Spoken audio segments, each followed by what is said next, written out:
August 1958, Gary, Indiana. An industrial city on the edge of Chicago, filled with factory smoke, working-class homes, and streets that smelled more of exhaustion than hope. Inside one of those small houses, Michael Joseph Jackson was born, the seventh child of the Jackson family. His father, Joseph Jackson, worked at a steel factory during the day and spent his nights trying to turn his sons into a music group. His mother, Catherine, was a religious woman who believed music was one of the few ways to survive life. Michael was still in elementary school when his father realized his voice was different from the others. Joseph gathered the children together and formed a group that would later become known as the Jackson 5. Most of their time was spent rehearsing, sometimes until midnight. Missing a dance step or falling out of rhythm was often followed by shouting or punishment. Years later, Michael would say that his childhood felt more like work than life. The Jackson family's efforts finally paid off.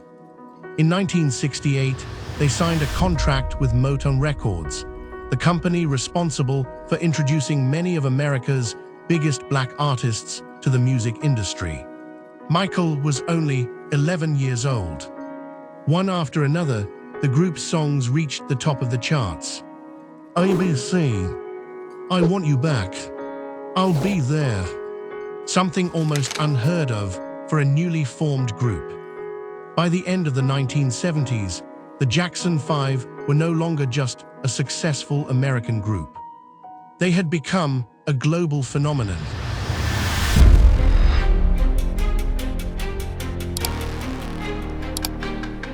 In 1979, he released Off the Wall. The album became a massive success, sold millions of copies, and introduced Michael to the world as a solo artist for the very first time.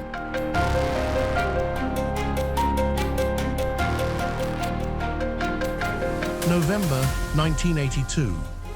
Michael Jackson was 24 years old when Thriller was released.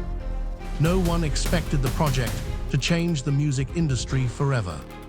For the first time, networks like MTV began regularly broadcasting the music of a black artist. A few months later, the world was almost completely under his influence. Thriller sold tens of millions of copies and became the best-selling album in music history. Somewhere in the middle of the 1980s, Michael Jackson was given a new title. The King of Pop was no longer just a music star. He had become the most famous face in the entertainment industry.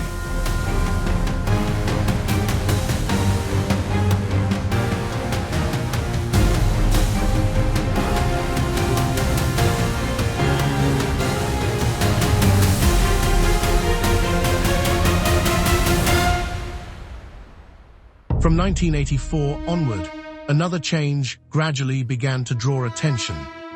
Michael Jackson's appearance was beginning to change. His nose looked thinner.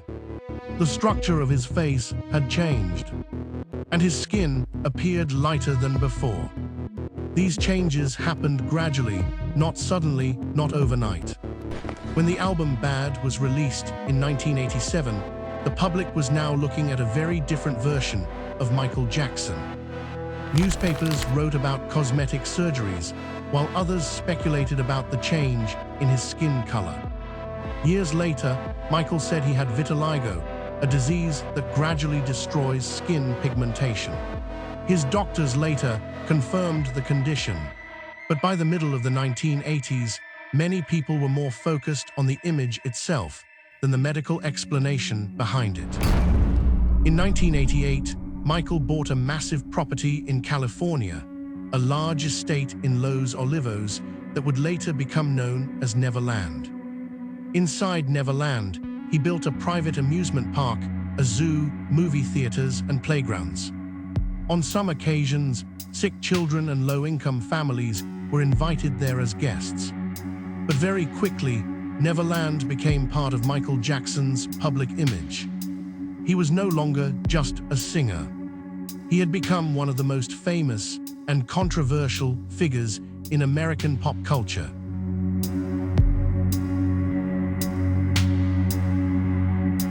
Summer 1993.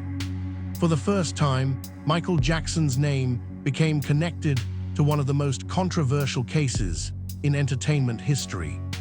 The family of a 13-year-old boy accused him of misconduct, and the police department opened an official investigation. The story spread rapidly across America.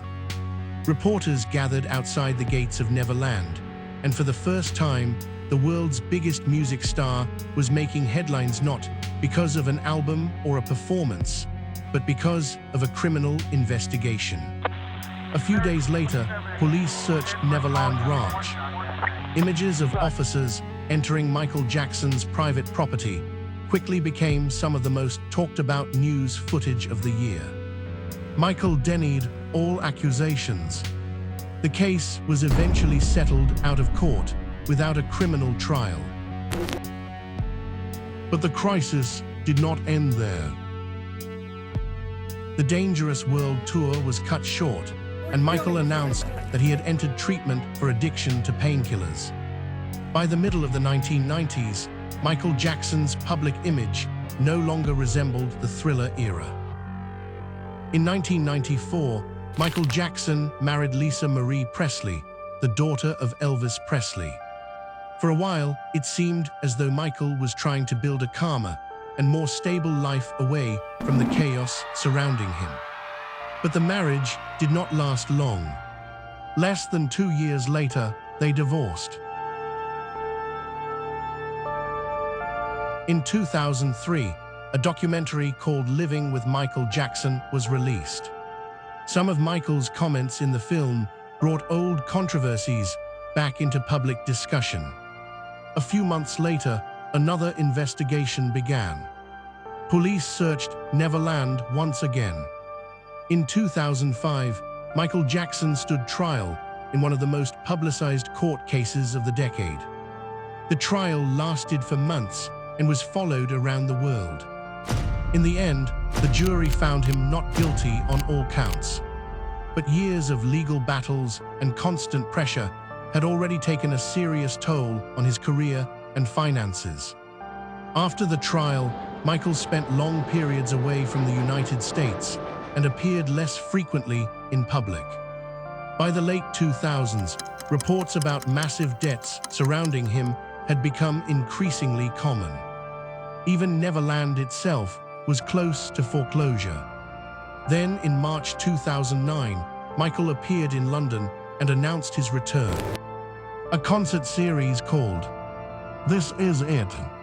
At first, only a few shows were planned, but overwhelming demand forced organizers to add more and more dates. Rehearsals continued for weeks. Michael was preparing for one final return to the stage. But that return never happened. June 25, 2009. Michael Jackson suffered cardiac arrest at his rented home in Los Angeles. Paramedics tried to revive him, but a few hours later, his death was officially announced. The medical examiner later ruled the cause of death to be acute propofol intoxication, a powerful anesthetic that Michael had reportedly been using to help him sleep. Within minutes, the news spread across the world. Thousands gathered outside his home, across Hollywood streets, and in front of music stores. Television networks interrupted their regular programming. Memorial ceremonies were broadcast live to millions of people worldwide. Michael Jackson died at the age of 50. The boy who once practiced dancing in a small house in Gary, Indiana, had become one of the most recognizable figures in the history of music. Michael Jackson was gone, but the story he left behind never really ended.